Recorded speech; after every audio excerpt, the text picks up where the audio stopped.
ఈ రైటింగ్ ఎంత చండాలంగా ఉంది. ఏమైందండి? చూడండి ఆ రైటింగ్ ఎంత చండాలంగా ఉందో.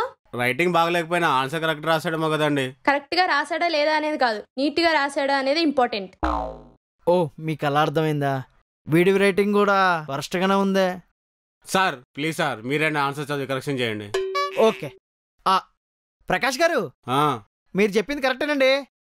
వీడి రైటింగ్ బ్యాడ్ ఉన్నా టాపరే. నేను చెప్పాను కదండి. మీ రైటింగ్ కూడా వరస్ట్ గానే ఉంటుంది అనుకుంటా ప్రకాష్ గారు. అవునండి, దానివల్ల నేను చాలా ఇబ్బంది పడ్డాను. రైటింగ్ బాగలేకపోతే వాళ్ళ బ్రెయిన్ చాలా ఫాస్ట్గా పనిచేస్తుందండి. అందుకే చెయ్యి చాలా ఫాస్ట్గా తిరుగుతుంది. ఈ బొక్కల లాజిక్లు అని చెప్పి మీరెలా టీచర్ అయ్యారండి?